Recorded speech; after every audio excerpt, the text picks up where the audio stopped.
Selamat datang di Story Kauri. Ini adalah channel kedua artikel YouTube. Jangan lupa subscribe ya guys, dan tekan notifikasinya. Kisah pemuda kaya, anak bos besar, pemilik 73 perusahaan, yang menjadi cleaning service. Episode 562. Sarah yang melihat Rena jadi terkaget dirinya, dan Sarah pun langsung menyapa. "Lo apa ini Rena Larazati, yang kuliah di Universitas Trisakti itu?" Si Rena pun menjawabnya, "Iya benar, apa nama kamu Sarah Loviana, yang kuliah jurusan bisnis itu?" Sarah pun membalasnya, "Iya nih benar, ini aku." Si Rena pun menyahutnya, "Wah kebetulan ya kita bertemu di sini. Apa rumahmu di tempat ini?" Rena bertanya. Sarah menjawabnya, "Oh itu rumahku, ada di seberang jalan raya. Aku ke sini bersama bapak dan ibuku." Sarah pun mengenalkan pada Rena. Sedang Kenshin dipanggil oleh Iwan. Kenshin pun menghampiri. Di saat itu Sarah bertanya, "Oh ya Rena, apa itu suami kamu?" "Suami kamu namanya Kenshin ya?" Si Rena terkaget jadinya, mendapat pertanyaan begitu. Terlebih Sarah juga tahu nama Kenshin. Si Rena pun lantas bertanya, "Lo Sarah, apa kamu mengenal Kenshin juga?" Sarah menjawabnya, "Oh itu Rena, aku mengenalnya, baru 2 hari ini saja.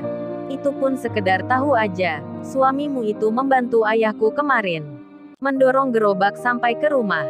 Kan ayahku kerja di kampung ini untuk mengambil sampah rumah tangga." Waduh, Sarah benar-benar berubah. Tak malu bicara itu ke Rena. Padahal sebelumnya, ia sangat gengsi sekali. Si Rena pun menjawabnya, "Oh begitu ya ceritanya, berarti sama kerjanya dengan Kenshin. Yang bersih-bersih juga, Kenshin itu kan kerja cleaning service." Dan Sarah bertanya lagi, "Tapi cleaning service yang punya perusahaan ya? Ceritanya gimana Rena, kok kamu mengenal cowok itu dan menikah dengannya?" Waduh, Sarah dari tadi bilang begitu, mengira Rena istrinya Kenshin. Si Rena dalam hatinya merasa suka, tapi tak menunjukkan dengan mukanya. Dan Rena tersenyum menjawabnya, "Oh itu Sarah, Mas Kenshin itu bukan suami aku. Kita hanya teman saja." Sarah pun menyahut, "Oh jadi begitu ya rupanya. Kalau gitu maafin aku ya. Aku kira tadi suami kamu." Dan Sarah pun diambilkan kursi. Putri menyambutnya.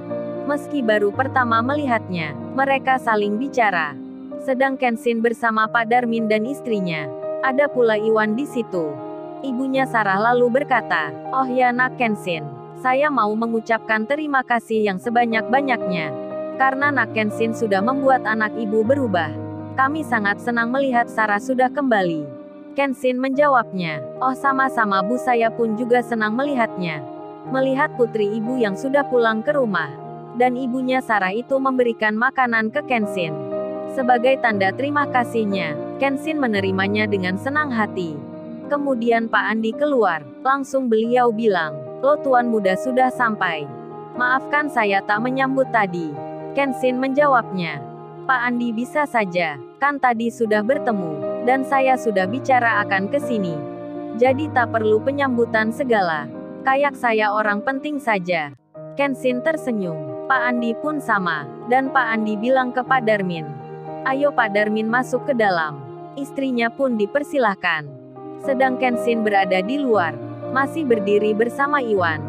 Iwan pun lalu bilang, "Wah cewek itu datang ke sini bro. Apa ingin menemuimu lagi? Padahal tadi sombong amat. Kok dia bisa akrab dengan Mbak Rena itu? Apa mereka saling mengenal?" Kenshin menjawabnya, "Sepertinya iya Wan, mereka teman lama." Dan Iwan menyahutnya, "Wah klop kalau begitu. Sedang si Rena itu dulu, kan dia juga pernah membenci lu bro. Sekarang bencinya. Benar-benar cinta. Si Rena itu aku lihat tadi suka duduk berdekatan denganmu. Sampai aku nggak berani mengganggu." Kenshin menyahutnya, "Lu bisa aja Wan bicaranya. Aku sudah punya istri Wan. Namanya Kaori. Dan Rena kan juga tahu sendiri. Jadi itu lu Wan yang terbawa perasaan saja." Hahaha. Kenshin tertawa pelan. Iwan membalasnya, "Kalau itu sih gua sudah tahu bro. Tapi untungnya nggak ada Kaori di sini. Kalau ada kan bisa cemburu sekali. Lu didekati dua cewek secara langsung. Kenshin menyahut. Didekati apa Wan? Lu aja Wan yang salah mengira. Kemudian Kenshin dipanggil Rena. Rena melambaikan tangannya. Iwan pun berseru. Nah itu bro baru gua bilang sebentar. Sekarang lu dipanggil Mbak Rena. Kenshin pun berkata. Ayo Wan ikut aku ke sana. Iwan menyahutnya. Idi oga bro gua takut mengganggu. Kagak enak entar dibilang ikut-ikutan. Mbak Rena itu kan hanya memanggilmu saja. Masa gua ikut segala? Nggak bro gua di sini. Daripada entar disalahin. Iwan tertawa, dan memilih tetap di tempatnya.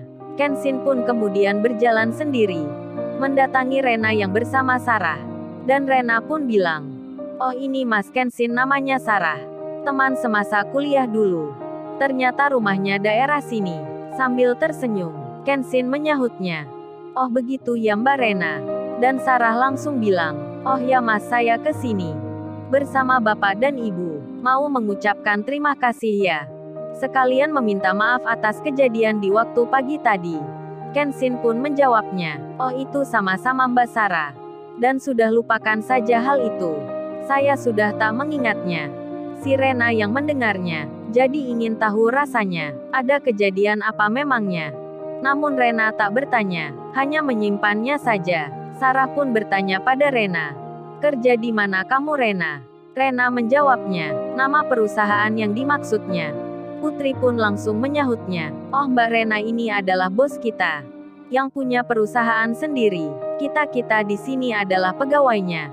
Sarah pun terkejut jadinya. Lantas Sarah berkata. Wah hebat ya kamu Rena. Sudah punya perusahaan gitu. Berarti kuliahnya sukses ya diterapkan. Kalau aku masih ikut orang Rena. Meski punya jabatan juga. Si Rena pun menjawabnya. Oh itu Sarah kalau dikatakan sukses. Aku jadi malu nih sama Mas Kenshin ini. Perusahaan Mas Kenshin kan banyak. Ada puluhan jumlahnya. Sedang aku hanya punya satu. Tapi Mas Kenshin tetap biasa saja. Tak sombong dan membanggakan diri. Waduh. Sarah langsung tersentak hatinya. Perkataan Rena sama dengan Kenshin kemarin. Yang ditujukan untuknya. Dan Sarah pun makin tersadar jadinya. Kenshin yang di situ. Langsung menyahutnya. Oh itu Mbak Rena. Perusahaan itu bukan milik saya. Tapi punya ayah semua. Jadi saya tak merasa memiliki. Kenshin bicara sambil tersenyum. Kemudian handphone Kenshin berdering. Kenshin melihatnya. Kaori yang menelponnya. Kenshin lalu bilang. Permisi Mbak Rena dan Mbak Sarah. Saya mau ke Iwan sebentar. Rena pun mengiyakan. Sambil berjalan, Kenshin mengangkat teleponnya. Sedang Sarah jadi penasaran akan istrinya Kenshin. Yang mana orangnya? Tadi dikiranya Larissa, kemudian dikiranya Rena. Sarah pun belum tahu Kaori. Dan pesta ulang tahun Putri berjalan. Sarah pun ikut di dalamnya. Sambil bicara dengan Rena, Sarah juga melihat Kenshin. Kemudian malam pun beranjak. Kenshin dan Iwan berpamitan. Meninggalkan rumahnya Pak Andi. Malam itu berkesan bagi Rena. Berkesan bagi Putri. Dan tentu saja bagi Sarah. Yang menjumpai seorang pemuda. Yang dikiranya orang tak punya. Ternyata tuan muda. Anaknya orang kaya. Yang punya banyak perusahaan. Sarah pun dalam kamarnya. Jadi termenung dirinya. Begitu pula dengan Rena. Yang sudah ada di rumahnya. Si Rena itu teringat Sarah. Yang tadi mengiranya adalah istrinya Kenshin. Rena tersenyum di kamarnya. Wajahnya nampak ceria, meski hanya kata-kata. Si Rena nampak senang. Dan malam pun berganti. Kini pagi datang kembali. Beberapa hari telah berlalu. Kenshin dan Kaori menjalani aktivitasnya lagi. Bahkan Kaori sudah hampir mendekati akan bulan yang dinanti. Sedang Iwan sendiri. Tinggal seminggu lagi, hari pernikahannya dengan Ririn akan dilaksanakan. Iwan pun deg-degan sekali. Sampai-sampai bilang ke Kenshin. Oh ya bro, apa gua pulang ke desa dulu? Untuk menjual ternak emakku bro. Agar bisa membeli kebutuhan pernikahan nanti. Ini aja gua belum punya cincin untuk Ririn. Belum memberi uang untuk persiapannya. Kan pesta pernikahan butuh uang banyak. Sedang uang di tabunganku hanya 3 juta yang ada. Jadi aku mau pulang ke desa dulu bro. Mau menjual kambing ternakan. Barangkali dapat tambahan. Kan lumayan bisa dipakai biaya pernikahan.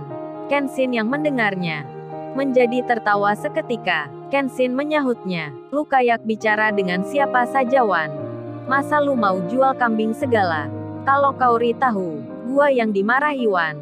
Lebih-lebih ayahku, pasti akan marah, karena tak membantumu. Sudah Wan, masalah perlengkapan, masalah tempat dan lainnya. Lu jangan memikirkan itu. Sekarang kita ke tempat perhiasan. Aku temani kamu pesan cincinnya." Iwan pun menjawabnya. "Baik bro, sorry gua merepotin." Iwan dan Kenshin pun berangkat untuk mencari cincin. Tak lama kemudian, sampailah keduanya di tempat yang bergengsi, di mall khusus yang terkenal, yang menjual permata dan perhiasan. Kenshin dan Iwan pun masuk ke dalamnya. Keduanya diperiksa security, ditanya-tanya tujuannya. "Mas mau apa masuk ke sini? Kalau mau jalan-jalan bukan lewat tempat ini. Tapi di sebelah sana, di sini tempatnya perhiasan yang mahal." Karena Iwan dan Kenshin memakai kaos biasa, jadinya security curiga. Tak memandang keduanya. Sedang tamu-tamu yang lainnya masuk begitu saja tanpa ditanya. Kenshin pun menjawabnya, "Oh ini Pak, kita mau beli cincin. Jadi tujuan kita memang ke sini." Mendengar jawaban Kenshin, security pun berkata, "Oh begitu maksudnya. Baiklah, silahkan masuk." Kenshin dan Iwan pun berjalan ke dalam dan melihat-lihat perhiasan. Di saat itu ada seseorang. Lalu, bagaimana kisah selanjutnya? Subscribe channel ini untuk episode berikutnya. Terima kasih.